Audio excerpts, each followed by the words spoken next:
दोस्तों, स्वागत है आप सभी का हमारे चैनल पंडिताइन जी में। और मैं हूं आपकी पंडिताइन जी। आइए सुनते हैं अखंड सौभाग्य देने वाली गणगौर की शंकर और पार्वती जी की कहानी। एक बार भगवान शंकर तथा पार्वती जी नारद जी के साथ भ्रमण को निकले। चलते चलते वे चैत्र शुक्ल तृतीया के दिन एक गांव में पहुंच गए। उनके आगमन का समाचार सुनकर गांव की श्रेष्ठ कुलीन स्त्रियां उनके स्वागत के लिए स्वादिष्ट भोजन बनाने लगी। भोजन बनाते बनाते उन्हें काफी विलंब हो गया, किंतु साधारण कुल की स्त्रियां श्रेष्ठ कुल की स्त्रियों से पहले ही थालियों में हल्दी तथा अक्षत लेकर पूजन हेतु पहुंच गई। पार्वती जी ने उनके पूजा भाव को स्वीकार करके सारा सुहाग रस उन पर छिड़क दिया। वे अटल सुहाग प्राप्ति का वरदान पाकर लौट गईं। थोड़ी देर बाद धनी वर्ग की स्त्रियां अनेक प्रकार के पकवान सोने चांदी की थालों में सजाकर 16 श्रृंगार करके शिव और पार्वती जी के सामने पहुंची। इन स्त्रियों को देखकर भगवान शंकर ने पार्वती जी से कहा, तुमने सारा सुहाग रस तो निर्धन वर्ग की स्त्रियों को ही दे दिया, अब इन्हें क्या दोगी? पार्वती जी बोली, प्राणनाथ, उन स्त्रियों को ऊपरी पदार्थों से निर्मित रस दिया गया है, इसलिए उनका सुहाग धोती से रहेगा, किंतु मैं इन धनी वर्ग की स्त्रियों को अपनी उंगली चीर कर रक्त का सुहाग रख दूंगी।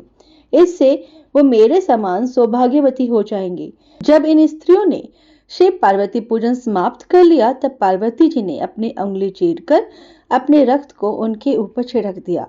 जिस पर जैसे छींटे पड़े उसे वैसा ही सुहाग पा लिया। पार्वती जी ने कहा, तुम सब वस्त्र आभूषणों का परित्याग कर माया मोह से रहित हो और तन मन धन से पति की सेवा करो, तुम्हें अखंड सौभाग्य की प्राप्ति होगी। इसके बाद पार्वती जी भगवान शंकर से आज्ञा लेकर नदी में स्नान करने चली गई। स्नान करने के पश्चात बालू की शिव जी की मूर्ति बनाकर उन्होंने पूजन किया, भोग लगाया तथा प्रदक्षिणा करके 2 कणों का प्रसाद ग्रहण कर मस्तक पर टीका लगाया।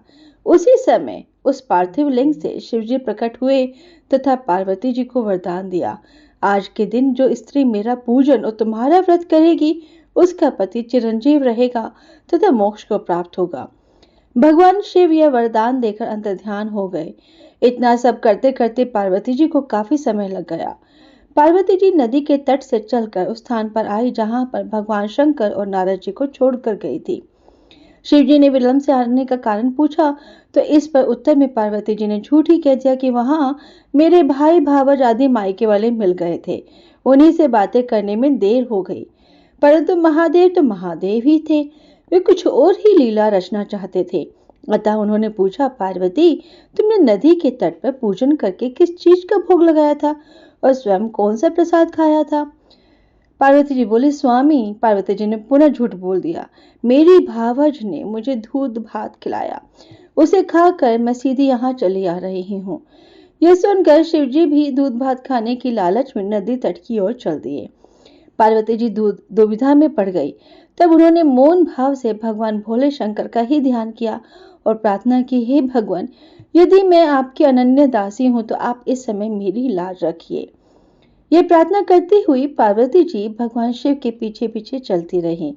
उन्हें दूर नदी के तट पर माया का महल दिखाई दिया। उस महल के भीतर पहुंचकर वे देखती हैं कि वहां शिव जी के साले तथा सलज आदि सब परिवार उपस्थित है। उन्होंने गौरी तथा शंकर का भावभीन स्वागत किया और 2 दिनों तक वे वहां रहे। तीसरे दिन पार्वती जी ने शिवजी से चलने के लिए कहा, पर शिवजी तैयार न हुए। वे अभी और रुकना चाहते थे। तब पार्वती जी रूठकर अकेली ही चल दी। ऐसी हालत में भगवान शिव जी को पार्वती जी के साथ चलना पड़ा। नारद जी भी साथ साथ चल दिए। चलते चलते वे बहुत दूर निकल आए। उस समय भगवान सूर्य अपने धाम पश्चिम को पधार रहे थे। अचानक भगवान शंकर पार्वती जी से बोले, मैं तुम्हारे मायके में अपनी माला भूल आया हूँ। ठीक है, मैं ले आती हूँ, पार्वती जी ने कहा और जाने को तत्पर हो गई। परंतु भगवान ने उन्हें जाने की आज्ञा न दी और इस कार्य के लिए ब्रह्मपुत्र नारद जी को भेज दिया। परंतु वहां पहुंचने पर नारद जी को कोई महल ना नजर आया। वहां तो दूर दूर तक जंगल ही जंगल था, जिसमें हिंसक पशु विचर रहे थे।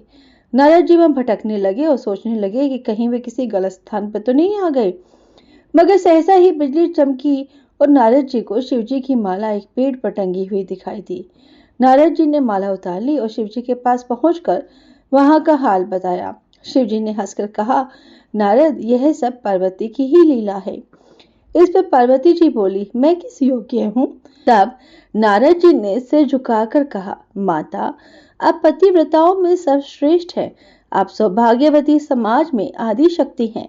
यह सब आपके पतिव्रत का ही प्रभाव है।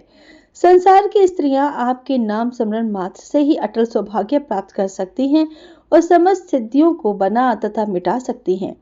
तब आपके लिए यह कर्म कौन सी बड़ी बात है? महामाये, गोपनीय पूजन अधिक शक्तिशाली तथा सार्थक होता है। आपकी भावना तथा चमत्कारपूर्ण शक्ति को देखकर मुझे बहुत प्रसन्नता हुई। मैं आशीर्वाद के रूप में कहता हूँ कि जो स्त्रियां इस तरह गुप्त रूप से पति का पूजन करके मंगल कामना करेंगी, उन्हें महादेव जी की कृपा से दीर्घायु वाले पति का संसर्ग मिलेगा। हे मां पार्वती, हे महादेव, आप इस कहानी को सुनने वाले, सुनाने वाले और हुंकारा भरने वाले के परिवार में सुख समृद्धि देना, अखंड सौभाग्य देना, संतान की लंबी उम्र देना। हर हर महादेव। जय माता पार्वती की। मैं हूँ आपकी पंडिताइन जी। दोस्तों, जैसे हमारे दादा दादी के समय में हर त्योहार और व्रत कथा सुनाने के लिए पंडिताइन जी होती थी, ठीक उसी तरह से मैं हूँ आपकी ऑफिशियल पंडिताइन जी। हमारे इस चैनल पर आपको मिलेगी हर व्रत त्योहार की कथा, पूजा विधि और विशेष उपाय। जैसे हर कथा के अंत में पंडित जी को दक्षिणा दी जाती है, वैसे ही आप भी दक्षिणा में मुझे थोड़ा सा प्यार और मेरी हर वीडियो को एक लाइक और शेयर कर दीजिएगा।